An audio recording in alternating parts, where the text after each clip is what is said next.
बघा, good morning to all of you. आज आपण oxidation number of some important compounds. आता यांना इम्पॉर्टंट कंपाऊंड्स का म्हटलं तर आपण नॉर्मल पद्धतीनं जर यांचं ऑक्सिडेशन नंबर कॅल्क्युलेट केला तर नक्कीच आपला आन्सर रॉंग येणार. आणि त्यामुळं यांच्यामध्ये कोणत्या टाईपची बॉन्डिंग इन्व्हॉल्ड होत असते हे जर आपल्याला क्लिअर झालं तर आपण यांच्या ऑक्सिडेशन नंबर कॅल्क्युलेट करू शकतो. त्याच्यामुळे यांच्या ऑक्सिडेशन नंबर कॅल्क्युलेट करत असताना यांच्यामध्ये कशा प्रकारची बॉन्डिंग आहे आणि ते जर आपल्याला लक्षात आले तर आपण यांचे ऑक्सिडेशन नंबर क्लिअर कॅल्क्युलेट करू शकतो.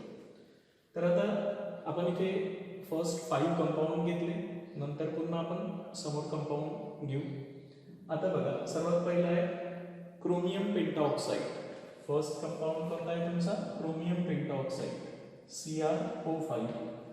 यांची ऑक्सिडेशन स्टेट आपल्याला कॅल्क्युलेट करायची आहे. प्रॅक्टिकली तशी जर कॅल्क्युलेट करतो म्हटलं आपण तर यांची ऑक्सिडेशन स्टेट किती येणार आहे? +10. Is that possible? Chromium has a +10 oxidation state? हे रॉंग आन्सर आलं असतं जर आपण आपल्या पद्धतीने कॅल्क्युलेट केलं असतं, आहे की नाही? आता बघा, ॲक्च्युली यांचा जेव्हा स्ट्रक्चरल फॉर्म्युला आपण ड्रॉ करतो, त्याच वेळेस आपल्याला यांच्यावर यांची ऑक्सिडेशन स्टेट कॅल्क्युलेट करता येणार आहे. त्याच्यामुळे क्रोमियम पेंटाऑक्साइडमध्ये क्रोमियम सेंट्रल ॲटम आहे, 5 ऑक्सिजन ॲटम्स आहेत. प्रत्येक ऑक्सिजन ॲटमची व्हॅलन्सी 2 असते आणि एक ऑक्सिजन डबल बॉन्डेड आहे आणि बाकीचे 4 ऑक्सिजन ॲटम्स असे सिंगल बॉन्डेड आहेत.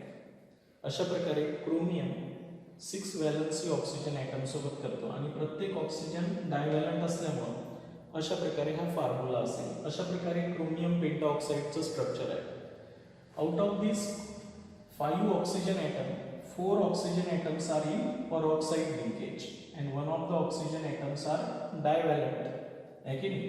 त्याच्यामुळं द 1 ऑक्सिजन ॲटम्स, यामध्ये जे 1 ऑक्सिजन ॲटम्स आहे तो कसा आहे? डायव्हॅलंट आहे की नाही? Means it's oxidation state is -2. One of the oxygen has oxidation state -2, while the 4 oxygen atoms, 4 oxygen atom जे आहे यांच्यामध्ये बघा, लक्षात ठेवायचं आहे, 4 ऑक्सिजन ॲटम जे आहेत तर they are in peroxide linkage. O लिंकेजला आपण peroxide लिंकेज म्हणतो. 4 oxygen atoms are in peroxide linkage. हे peroxide लिंकेज फॉर्ममध्ये आहे आणि peroxide लिंकेज जर असेल तर तुम्हाला माहिती आहे ऑक्सिजनची ऑक्सिडेशन स्टेट आपण काय घेणार आहोत? 4 ऑक्सिजन ॲटम peroxide फॉर्ममध्ये आहे. That's why their oxidation state is taken as a -1. त्यांच्या ऑक्सिडेशन स्टेट आपण -1 घेत असतो. म्हणजे हे -1, हे -1, हे -1 आणि हे -1. त्याच्यामुळे इथे जर कॅल्क्युलेशन्स करायचं असेल तर एक chromium atom separate, 4 oxygen atom separate and 1 oxygen atom separate is equal to काय करसाल? 0 घेसाल, आहे की नाही? Where 4 oxygen atoms are in -1 oxidation state and 1 oxygen atoms are in -2 oxidation state. Therefore X minus 4 minus 2 is equal to 0 and therefore X is equal to +6 and hence the oxidation state of chromium atoms in chromium pentaoxides is +6. अशा प्रकारे आपण यांची oxidation state calculate करायची असते on the basis of the bonding present in they. Second example सुद्धा तसंच आहे, बघा, लक्षात ठेवायचं आहे. परॉक्सी सल्फ्युरिक ॲसिड, नाव काय याचं? परॉक्सी सल्फ्युरिक ॲसिड. आणि या परॉक्सी सल्फ्युरिक ॲसिडचंही ऑक्सिडेशन स्टेट आपल्याला तसंच काढायचं आहे. सेकंड एक्झाम्पलमध्ये आपण H2SO5, आहे की नाही? या कंपाऊंडचं नाव काय देणार आहोत आपण? परॉक्सी सल्फ्युरिक ॲसिड. बघा, लक्षात ठेवायचं आहे. काय नाव आहे? Peroxy sulphuric acid. तर या परॉक्सी सल्फ्युरिक ॲसिडचे जर ऑक्सिडेशन स्टेट आपण आपल्या पद्धतीनं कॅल्क्युलेट करतो म्हटलं तर -10 इकडे गेले +10 -2 म्हणजेच काय होणार आहे? +8 ऑक्सिडेशन स्टेट पॉसिबल नसते सल्फरची मॅक्सिमम +6 ऑक्सिडेशन स्टेट असते. त्यामुळे यांच्यामध्ये जे बॉन्डिंग आहे ते बॉन्डिंग आपल्याला क्लिअर करणं आवश्यक आहे. बघा, आता मी इथे बॉन्डिंग क्लिअर करतो. तर परॉक्सी सल्फ्युरिक ॲसिडचं मी पहिल्यांदा फॉर्म्युला तयार करतो. यांचा स्ट्रक्चरल फॉर्म्युला त्यांच्या नावातच आहे, स्ट्रक्चरल फॉर्म्युला जर आपण पाहिला याचा, तर यांच्या नावात आहे की परॉक्सी सल्फ्युरिक ॲसिड आहे, त्या अर्थी याच्यातून परॉक्सी लिंकेज आहेच. आता OH आणि आता जो दोन उरलेले ऑक्सिजन आहेत ते असे परॉक्साईड फॉर्ममध्ये असतील.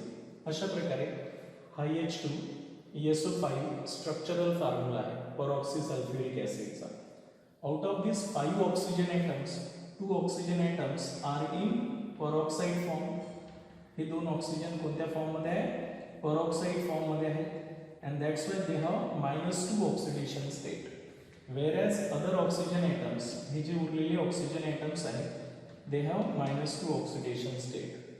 Thus, to calculate the oxidation number of sulfur atom, आपल्याला सल्फर ॲटमचा ऑक्सिडेशन नंबर काढायचा आहे H2SO5 मध्ये. तर सल्फर ॲटमचा ऑक्सिडेशन नंबर काढायचा असेल तर 1 सल्फर आहे, त्यानंतर 3 ऑक्सिजन ॲटम्स 2 ऑक्सिडेशन स्टेटमध्ये आहेत, 2 ऑक्सिजन ॲटम्स -1 ऑक्सिडेशन स्टेटमध्ये आहेत आणि 2 हायड्रोजन ॲटम्स आहेत. 2 हायड्रोजन ॲटम्स आहेत इज इक्वल टू 0. बघा लक्षात ठेवायचं आहे ना. त्याच्यामुळे आपण ज्यांची काढायचं आहे त्यांच्यासाठी X, जे 3 ऑक्सिजन आहे त्यांच्यासाठी आपण -2 ऑक्सिडेशन स्टेट, जे 2 ऑक्सिजन आहे त्यांच्यासाठी परॉक्साईडमध्ये त्यांच्यासाठी -1 ऑक्सिडेशन स्टेट आणि हायड्रोजनसाठी +1 इज इक्वल टू 0. त्याच्यामुळे X -6 -2 +2 इज इक्वल टू 0. हे काय येणार आहे? X -6 is equal to 0, X is equal to +6. त्याच्यामुळे इथे सल्फरची ऑक्सिडेशन स्टेट काय राहणार आहे? +6 ऑक्सिडेशन स्टेट राहणार आहे. तर अशा प्रकारे परॉक्सी सल्फ्युरिक ॲसिड आपण समजून घेतला. आता नेक्स्ट जो फॉर्म्युला आहे तो आहे परॉक्सी डायसल्फ्युरिक ॲसिड. त्यालाच आपण मार्शल ॲसिड सुद्धा म्हणतो. बघा लक्षात ठेवायचं आहे. नेक्स्ट फॉर्म्युला जो आहे आपला तो परॉक्सी डायसल्फ्युरिक ॲसिड आहे किंवा मार्शल ॲसिड आहे.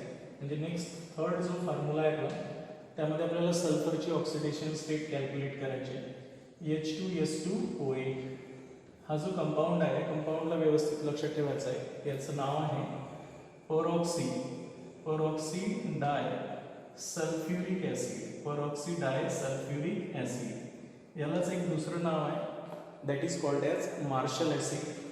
यालाच आपण मार्शल ॲसिड सुद्धा म्हणतो. बघा लक्षात ठेवायचं आहे, मार्शल्स ॲसिड सुद्धा म्हणतो. क्लिअर आहे? तर हा जो फॉर्म्युला आहे यांच्यामध्येही ऑक्सिडेशन स्टेट जर आपण कॅल्क्युलेट करतो म्हटलं आपल्या ओरिजिनल पद्धतीनं तर नक्कीच ऑक्सिडेशन स्टेटमध्ये गडबड येईल. त्याच्यामुळे फॉर्म्युला काढता येणं आवश्यक आहे. कोणाचा? परॉक्सी डायसल्फ्युरिक ॲसिड. या अर्थी एक सल्फ्युरिक ॲसिड आपण असा लिहित असतो H2SO4 आणि दुसराही सल्फ्युरिक ॲसिड आपण असाच लिहित असतो, आहे की नाही? तर आता हे डायसल्फ्युरिक ॲसिड आहे, याचा अर्थ हे 2 सल्फ्युरिक ॲसिड पासून बनलेला आहे. एक वॉटर मॉलिक्यूल आपण यांच्यामधून 2 हायड्रोजन काढून टाकू आणि इथे आणू परॉक्सी लिंकेज. बघा लक्षात ठेवायचं आहे. आता झालं हे H2SO8. काय झालं आहे? H2SO8. याला आपण परॉक्सी डायसल्फ्युरिक ॲसिड किंवा मार्शल ॲसिड म्हणत असतो. आता यांच्या ऑक्सिडेशन स्टेट कॅल्क्युलेट करत असताना this 2 oxygen atoms are in peroxide form. हे 2 ऑक्सिजन ॲटम परॉक्साईड फॉर्ममध्ये आहेत. त्यांच्यामुळे यांच्या ऑक्सिडेशन स्टेट -2 असेल, -1 असेल आणि या बाकी सर्वांच्या ऑक्सिडेशन स्टेट काय राहतील? -2 असतील. आता -2 वाले इथे किती आहे? टोटल 6 ऑक्सिजन ॲटम्स आहेत, आहे ना? हायड्रोजनवर +1 आणि 2 oxygen atoms are in -1 oxidation state because they are in the peroxide linkage. Therefore, to calculate the oxidation number, आपण ऑक्सिडेशन नंबर जर काय कॅल्क्युलेट करायचा असेल सल्फरचा इन परॉक्सी डायसल्फ्युरिक ॲसिड जर कॅल्क्युलेट करायचा असेल तर 2 hydrogen atom plus 2 sulphur atoms, ज्या सल्फर ॲटमचं काढायचं आहे आपल्याला. त्यानंतर ऑक्सिजनमध्ये 6 ऑक्सिजन ॲटम्स वेगळे घ्यावे लागेल आपल्याला. 6 ऑक्सिजन ॲटम्स -2 आणि 2 oxygen atoms are in -1 oxidation state, आहे की नाही? इज इक्वल टू काय येणार आहे? Total is equal to 0. आता इथे हायड्रोजनसाठी आपण +1 घेणार आहोत, सल्फरसाठी X काढायचा आहे. 6 ऑक्सिजन -2 मध्ये आहे आणि 2 ऑक्सिजन हे -1 ऑक्सिडेशन स्टेटमध्ये आपण परॉक्साईड फॉर्ममध्ये घेतो. त्याच्यामुळे 2 + 2X -12 -2 is equal to 0, -2 + 2 cancel करा, 2x -12 is equal to 0, 2x is equal to 12 आणि x इज इक्वल टू काय राहील आता +6. त्याच्यामुळे इथेही मॅक्झिमम ऑक्सिडेशन सल्फरची जी असते ते +6 ऑक्सिडेशन स्टेटमध्येच हा दोन्हीही सल्फर आयटम्स आहेत. बरोबर आहे. तर अशा प्रकारे हे ऑक्सिडेशन स्टेट आपण कशाची काढलेली आहे, peroxy disulphuric acid. It is also called as Marshall acid, त्यालाच आपण मार्शल ऍसिड म्हणत असतो. आता नेक्स्ट जो फॉर्म्युला तयार झाला आहे तर या फॉर्म्युल्यामध्ये थोडं ऑब्झर्वेशन करा. बघा लक्षात ठेवा की हा जो फॉर्म्युला आहे यामध्ये 2 ऑक्सिजन कशात कन्वर्ट झालेले आहे, सल्फरमध्ये, आहे की नाही, हा वाला जो फॉर्म्युला आहे. आणि म्हणून 2 ऑक्सिजन सल्फरमध्ये कन्वर्ट झाले त्याच्यामुळे H2, आता हे सोडियम आहे, हे सोडियम घेतलं आपण, सॉल्ट घेतलं आहे, Na2 आणि इथे काय होते 6, आहे की नाही. तर ऑक्सिजनचं कन्व्हर्शन जर सल्फरमध्ये केलं गेलं तर त्याला आपण थायो असं नाव देत असतो. आणि म्हणून या कंपाऊंडचं नाव काय राहणार आहे, सोडियम टेट्राथायोनेट. 4 वेळेस आहे म्हणून याला आपण काय म्हणतो, सोडियम टेट्रा, 4 वेळेस सल्फर असल्यामुळे थायोनेट, सोडियम टेट्राथायोनेट या कंपाऊंडचं नाव आहे. आता यांचं आपल्याला काय करायचं आहे, सल्फरची ऑक्सिडेशन स्टेट कॅल्क्युलेट करायची आहे. तर नेमकं आता झालं काय, तर हा फॉर्म्युलाही सेम आहे जसं आपण तिथे काढला होता, बघा लक्षात ठेवायचं आहे. आणि इथे सोडियम ॲटम आहे अशा प्रकारे. सिमिलरली हा सुद्धा सोडियम ॲटम आहे याच प्रकारे, आहे की नाही. नंतर हे जे 2 सल्फर वाढलेले आहेत हे कोणाच्या जागी आले, आता ऑक्सिजनच्या जागी आले. परऑक्साईड होते जे ऑक्सिजन, त्यांच्या जागी 2 सल्फर ऍड केले म्हणून यांचं नाव आहे सोडियम टेट्राथायोनेट. आता बेसिकली हे जे सल्फर आहे यांची इलेक्ट्रोनिगेटिव्हिटी सेम आहे आणि इलेक्ट्रोनिगेटिव्हिटी जर सेम असेल तर होमोडायटॉमिक मॉलिक्यूलची ऑक्सिडेशन स्टेट आपण काय मेन्शन करतो, 0. त्याच्यामुळे या 2 सल्फरची ऑक्सिडेशन स्टेट आपली काय राहणार आहे, 0 राहणार आहे. आपल्याला कॅल्क्युलेट यांची करायची आहे because they are bonded with sulphur and sulphur. Same टाईपची जर बॉन्डिंग असेल तर share pair electrons are equally share, not shifted to any atoms. That's why these 2 sulfur have 0 oxidation state. Then these oxygen atoms, all the oxygen atoms are in -2 oxidation state. इथे सर्वच oxygen तुमचे -2 oxidation स्टेटमध्ये घ्यायचे आणि सोडियमसाठी +1 घेतो आपण. त्याच्यामुळे मी जेव्हा हे फॉर्म्युला घेतो सोडियम टेट्राथायोनेट हा जो फॉर्म्युला घेतो आणि यांच्यामध्ये सल्फरची ऑक्सिडेशन स्टेट काढायची आपल्याला, पण यामध्ये 2 सल्फर आपल्याला सेपरेट वेगळे करायचे. तर बघा ट्वाइस सोडियम +2 सल्फर ज्यांचे आपल्याला कॅल्क्युलेट करायचे +2 सल्फर ज्यांची ऑक्सिडेशन स्टेट आपण 0 घेऊन राहिलो, 3 ऑक्सिजन इज इक्वल टू 0 असं येईल. त्यामुळं फर्स्ट स्टेप ग्रुपसाठी आपण +1 घेत असतो. ज्या सल्फरच्या आपल्याला काढायच्या आहे 2 सल्फरच्या तर त्यांच्यासाठी आपण x घेऊ. या सल्फरची ऑक्सिडेशन स्टेट आपण 0 घेणार आहोत, +3 × -2 is equal to 0. Sorry oxygen आपली किती आहे, 6 आहे, 3 नाही आहे, 6 ऑक्सिजन ॲटम आहे. त्याच्यामुळे इथे काय येणार आहे, 6 ऑक्सिजन ॲटम. आणि अशा प्रकारे त्यामुळे काय येणार आहे, 2 + 2x + 2 × 0 0 -12 इज इक्वल टू 0. त्याच्यामुळे काय होणार आहे, -12 आणि 2 -10 म्हणजे 2x - 10 इज इक्वल टू 0 आणि 2x इज इक्वल टू 10. त्याच्यामुळे x इज इक्वल टू +5. त्याच्यामुळे हे दोन्ही सल्फर जे आहेत हे +5 ऑक्सिडेशन स्टेटमध्ये आहे. This sulphur and that sulphur is +5 oxidation state while this sulphurs are in 0 oxidation state. तर अशा प्रकारे आपण यांच्या ऑक्सिडेशन स्टेट कॅल्क्युलेट करत असतो. सोडियम टेट्राथायोनेट हा कंपाऊंड आहे. नेक्स्ट फॉर्म्युला काढू आपण ज्यांची ऑक्सिडेशन स्टेट त्यांच्यामध्ये असणाऱ्या बॉन्डिंगवर डिपेंड आहे. Na2S2O3. नेक्स्ट फॉर्म्युला कोणता आहे आपला, Na2S2O3. सोडियम थायोसल्फेट असं म्हणतो आपण आपल्याला. बघा नेक्स्ट फॉर्म्युला आपला 5th वाला जो आहे तो आहे Na2S2O3, आहे की नाही, हा आपला फॉर्म्युला. आता या फॉर्म्युल्यामध्ये आपण ऑक्सिडेशन स्टेट कॅल्क्युलेट करणार आहोत सल्फरची. तर पहिल्यांदा त्यांचं नाव लक्ष द्या, सोडियम, त्याचं नाव ठेवायचं आहे सोडियम थायो, एक ऑक्सिजन काढून आपण सल्फर आणला म्हणून थायो, सोडियम थायो सल्फेट असं यांचं नाव बघा लक्षात ठेवायचं आहे ना. आता हा फॉर्म्युला जेव्हा मी ड्रॉ करतो तेव्हा सल्फर तर काढणारच आहे. या सल्फरला ऑक्सिजन ॲटम्स किती आहेत? 3 ऑक्सिजन ॲटम्स आहेत, एक डायव्हॅलंट आणि दुसरे 2 ऑक्सिजन मी अशा प्रकारे जे सोडियमला अटॅच असते. आता एक जो ऑक्सिजन होता तो कशाने आपण रिप्लेस केलेला आहे? सल्फरने. त्याच्यामुळे हा एक कोऑर्डिनेशन बॉन्ड राहील एक सल्फर सोबत, आहे की नाही? 2 सल्फर आहे म्हणून यांचं नाव आहे सोडियम थायोसल्फेट असं म्हणतो आपण. आता बेसिकली हे जो सल्फर आहे याची ऑक्सिडेशन स्टेट आपल्याला कॅल्क्युलेट करायची. ऑक्सिजनसाठी तर आपण -2 घेणार आहोत परऑक्साईड नसल्यामुळे, सोडियमसाठी +1. पण हा जो सल्फर आहे हा कोऑर्डिनेटेड बॉन्डेडनं जॉईंट आहे दुसऱ्या सल्फर सोबत आणि या सल्फरची आपण ऑक्सिडेशन स्टेट -2 घेणार आहोत. बरोबर आहे. आणि त्याच्यामुळं आपल्याला काढत असताना हा सल्फर वेगळा आहे, हा सल्फर वेगळा आहे. त्याच्यामुळं आपण ज्या सल्फरची काढणार आहोत ते म्हणजे 2 सोडियम आहे फॉर्म्युल्यामध्ये. त्यानंतर ज्या सल्फरची एका काढायची आहे, दुसरा एक सल्फर आहे आपला, प्लस ऑक्सिजन आयटम्स आपले किती आहे? 3 ऑक्सिजन आयटम्स आहे. टोटल इज इक्वल टू काय घ्यायचं आहे? 0. त्याच्यामुळे 2 + 1 ज्यांची काढायची आहे त्यांच्यासाठी आपण x या सल्फरसाठी, प्लस हा जो सल्फर आहे जो कोऑर्डिनेटेड बॉन्डेड आहे त्याच्यासाठी आपण -2 प्लस 3 × -2 इज इक्वल टू 0. त्यामुळे 2 + x -2 -6 इज इक्वल टू 0.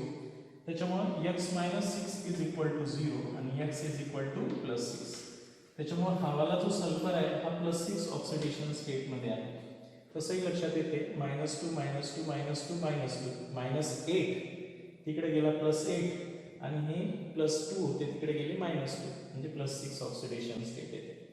तर अशा प्रकारे हे सोडियम थायोसल्फेटची ऑक्सिडेशन स्टेट आपण त्यांच्यामध्ये बॉन्डिंग कशा प्रकारची आहे त्यांच्यावर कॅल्क्युलेट करत असतो. म्हणून हे थोडे अलग एक्झाम्पल आहे, म्हणजे इम्पॉर्टंट कंपाऊंड्स आहेत ज्यांच्या ऑक्सिडेशन स्टेट आपण एकदा कॅल्क्युलेट करून पाहायच्या आहेत, कारण हे बॉन्डिंगवर डिपेंड आहे. ठीक आहे. नेक्स्ट आता आपण 6 नंबरचा फॉर्म्युला घेऊ. बघा आता आपण 6 नंबरचा फॉर्म्युला पाहणार आहोत, ज्यामध्ये हायड्रोसायनिक ॲसिड, हायड्रोजन आयसोसायनाइड, त्याच्यानंतर ब्लिचिंग पावडर, कॅल्शियम ऑक्झिक्लोराइड ज्याला म्हणतो, अमोनियम नायट्रेट आणि Fe2O4 हे ऑक्साइड्स यांच्या ऑक्सिडेशन स्टेट आपण कॅल्क्युलेट करणार आहोत. हे सुद्धा इम्पॉर्टंट कंपाऊंडच्या कॅटेगरीमध्ये येतात. आता बेसिकली इथे आपल्याला कोणाची ऑक्सिडेशन स्टेट कॅल्क्युलेट करायची आहे? कार्बन ॲटमची ऑक्सिडेशन स्टेट कॅल्क्युलेट करायची आहे. पहिल्यांदा आपण 6 नंबरचा जो फॉर्म्युला आहे हायड्रोसायनिक ॲसिड आहे की नाही, यालाच आपण हायड्रोजन सायनाइडही म्हणतो. काय म्हणतो? Hydrogen cyanide. बघा लक्षात ठेवायचं, हायड्रोजन सायनाइड. हा जो हायड्रोजन सायनाइड आहे किंवा हायड्रोसायनिक ॲसिड आहे यामध्ये आपल्याला कार्बन ॲटमची ऑक्सिडेशन स्टेट कॅल्क्युलेट करायची आहे. आता सुरुवातीला आपल्याला लक्षात आलं पाहिजे की nitrogen atoms is more electronegative. हा जो नायट्रोजन ॲटम आहे, नायट्रोजन ॲटम हा मोर इलेक्ट्रोनिगेटिव्ह ॲटम आहे, मोर इलेक्ट्रोनिगेटिव्ह ॲटम्स आहे कोणापेक्षा? Than carbon atoms, than carbon atom. That's why it has tendency to attract the shared paired electrons and it form 3 covalent bond. तो carbon सोबत 3 covalent bond तयार करतो. That's why nitrogen has -3 oxidation number, म्हणून आपण नायट्रोजनची oxidation number -3 घेणार आहोत. बरोबर आहे. त्यासाठी आता आपण यांच्यामध्ये ज्या फॉर्म्युल्यामध्ये आता आपल्याला हे कॅल्क्युलेट करायचं आहे ऑक्सिडेशन नंबर ऑफ कार्बन, त्यासाठी आपण x घेऊ. एक नायट्रोजन आहे आणि एक हायड्रोजन आहे. टोटल इज इक्वल टू काय घेणार आहोत? 0. हायड्रोजनसाठी आपण काय घेणार आहोत? 1. ज्याची काढायची आहे त्याच्यासाठी x, आणि इथे जो नायट्रोजन आहे तो -3 ऑक्सिडेशन स्टेटमध्ये आहे. त्यामुळे x - 2 is equal to 0, x is equal to +2 and that's why the oxidation state of carbon atom is +2, nitrogen is -3 and hydrogen atom is +1. Similarly in isocyanide, hydrogen isocyanide, isocyanide मध्ये आपण जर यामध्ये अशाच प्रकारे समजून घेतलं, बघा लक्षात ठेवायचं आहे HN triple bond C, but one of the bond is coordinate bond. एक बॉन्ड याच्यात काय? कोऑर्डिनेट बॉन्ड आहे. बघा कोऑर्डिनेट बॉन्ड असल्यामुळे आपण त्यांची जी ऑक्सिडेशन स्टेट आहे त्या बॉन्डमध्ये जे इलेक्ट्रॉन शेअर केले गेले आहेत ते निग्लेक्टेड करणार आहोत इथे. अदरवाईज आपल्याला याचं -4 घ्यावं लागलं असतं, बरोबर आहे की नाही. आणि आपल्याला माहिती आहे की नायट्रोजनची ऑक्सिडेशन स्टेट मॅक्झिमम -3च्या वरती जात नाही. आणि त्यामुळं लक्ष द्या इकडे, तर नायट्रोजन ॲटम्स, इथे जो नायट्रोजन ॲटम आहे या फॉर्म्युल्यामध्ये नायट्रोजन ॲटम बॉन्डिंगमध्ये जो नायट्रोजन ॲटम्स आहे दॅट फॉर्म कोऑर्डिनेट बॉन्ड, तो एक कोऑर्डिनेट बॉन्ड तयार करत असतो कोणासोबत, with less इलेक्ट्रोनिगेटिव्ह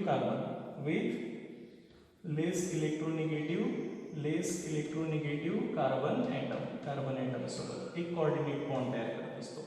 and the oxidation state formed by the coordination bond is neglected. हे जे coordination bond न तयार केलेली बॉन्डिंग मुळे जे ऑक्सिडेशन स्टेट आहे ते आपण काय करतो, निग्लेक्टेड करतो या फॉर्म्युल्यामध्ये. बघा लक्षात ठेवायचं आहे. आणि म्हणून इथे आपण नायट्रोजन साठी -3 घेणार आहोत. बघा हे एक कोव्हॅलेंट बॉन्ड, हे एक कोव्हॅलेंट बॉन्ड आणि हे एक कोव्हॅलेंट बॉन्ड. हे तिन्ही इलेक्ट्रॉन्स तो आपल्याकडे ओढल आणि ओढल्यामुळे त्याच्यावर -3 ऑक्सिडेशन स्टेट घेणार आहोत. ज्यांची काढायची आहे त्यांच्यासाठी X आहे की नाही, आणि हा जो हायड्रोजन्स आहे त्यांच्यासाठी आपण +1 घेणार आहोत. त्यामुळे आता ऑक्सिडेशन स्टेट आपल्याला कॅल्क्युलेट करायची आहे X + 1 - 3 अशा प्रकारे इज इक्वल टू काय येईल 0. त्याच्यामुळे X - 2 is equal to 0, X is equal to +2. म्हणून इथे कार्बनची ऑक्सिडेशन स्टेट +2 आहे. आलं लक्षात. यांच्यामध्ये बॉन्डिंगवर व्यवस्थित लक्षात ठेवायचं आहे आपल्याला. त्याच्यानंतर हा सुद्धा कंपाऊंड थोडा डिफरंट आहे. याला आपण ब्लिचिंग पावडर बनवत असतो. आपण जे ब्लिचिंग पावडर वापरतो वॉटर प्युरिफिकेशनसाठी, मायक्रो ऑर्गॅनिझम मारण्यासाठी, तर तो आहे हाच कंपाऊंड. 8 नंबरचा फॉर्म्युला आहे CaOCl2. आपण याला काय म्हणत असतो, ब्लिचिंग पावडर. बघा लक्षात ठेवायचं आहे. काय म्हणतो, ब्लिचिंग पावडर आहे की नाही. ब्लिचिंग पावडर किंवा याला कॅल्शियम ऑक्झिक्लोराइड म्हणतात. कॅल्शियम ऑक्झिक्लोराइड या फॉर्म्युल्यानुसार याचं नावानुसार याला ओळखत असतो. त्याचा पर्टिक्युलरली आपण जर फॉर्म्युला काढला तर या प्रकारे आहे CaOCl आणि Cl. त्याच्यामुळे इथे जे Cl आयटम आहे हे 2 वेगवेगळ्या आयटमला अटॅच आहे. त्याच्यामुळे इथं ऑक्सिडेशन स्टेट आपल्याला जर काढायची असेल तर या Cl ची -1 येणार आहे आणि हा आता मोर इलेक्ट्रोनिगेटिव्ह आयटमला अटॅच आहे. ऑक्सिजन आपल्याकडे इलेक्ट्रॉन ओढतो त्याच्यामुळे क्लोरीनवर काय राहणार आहे, +1 राहणार आहे. त्याच्यामुळे हिअर द 2 क्लोरीन आयटम्स, लक्ष ठेवा, 2 chlorine atoms are in different oxidation state. हे डिफरंट ऑक्सिडेशन स्टेट मध्ये आहेत है की नाही. तर हे डिफरंट ऑक्सिडेशन स्टेट मध्ये का आहेत, because this 2 chlorine atoms are attached to 2 different atoms. One is attached to less electronegative atom and one is attached to more electronegative atoms. Means they have tendency to pull the electrons toward itself and they have given the electrons to the more electronegative oxygen atoms. And that's why these 2 chlorine atoms in bleaching powder have different oxidation state. And that's why when we calculate the oxidation state of calcium plus oxygen plus chlorine are in 2 different oxidation state. Here X -2, here +1 and here -1 oxidation state 0. इथे cancel होऊन जाईल. X -2 is equal to 0 and X is equal to +2 and that's why the calcium has +2 oxidation state in bleaching powder. ठीक आहे. असे हे interesting काही compound आहे म्हणून मी यांचे ऑक्सिडेशन स्टेट स्पेशल व्हिडिओ फॉर्मॅटमध्ये तुम्हाला समजावून सांगून राहिला. इथेही बघा, इथे तुम्हाला या फॉर्म्युल्यामध्ये तुम्ही जर डायरेक्ट ऑक्सिडेशन स्टेट कॅल्क्युलेट करतो म्हटलं तर या 2 नायट्रोजन ॲटमची तर तेही सुद्धा आपल्याला अलग अलग घ्यावं लागणार आहे. तसं कारण तुमच्या लक्षात आलं असेल आता, एक नायट्रोजन अलग पार्टला अटॅच आहे, दुसरा नायट्रोजन अलग पार्टला अटॅच आहे. एका नायट्रोजन्सला 4 हायड्रोजन ॲटम्स आहे, एका नायट्रोजन्सला 3 ऑक्सिजन ॲटम आहे. म्हणजे बेसिकली हा जर कंपाऊंड पाहिला तर NH4 पॉझिटिव्ह आहे आणि दुसरा हा NO3 निगेटिव्ह आहे. त्यामुळे this 2 nitrogen atoms are different. हे दोन्हीही डिफरंट आहेत because these are attach to the different atoms. हे वेगवेगळ्या आयटमला अटॅच आहे. That's why their oxidation numbers are different. Their oxidation number, यांचे ऑक्सिडेशन नंबर सुद्धा काय करणार आहोत आपण, डिफरंट राहणार आहे. आता यांच्या प्रत्येकाचे ऑक्सिडेशन नंबर काय राहणार आहे, जसं NH4 पॉझिटिव्ह मध्ये यांचा ऑक्सिडेशन नंबर जर काढायचा असेल तर nitrogen plus 4 hydrogen atoms is equal to +1, charge आपण समोर घेत असतो. X plus 4 into +1 is equal to काय येणार आहे, +1. X is equal to +1 minus 4 is equal to +3. Here the nitrogen atoms are in +3 oxidation state. While the NO3 negative, या NO3 negative मध्ये नायट्रोजनची oxidation state, nitrogen plus 3 oxygen atom is equal to -1, X plus 3 minus 2 is equal to -1, X is equal to -1 plus 6, X is equal to +5 oxidation state. Here the nitrogen atoms are in +5 and here the nitrogen atoms are in -3. In this way, this ammonium nitrate had two different nitrogen atoms have two different oxidation state. That nitrogen is in +3 oxidation state and that nitrogen atoms are in +5 oxidation state. हे जो आहे तो +5 oxidation state मध्ये आहे.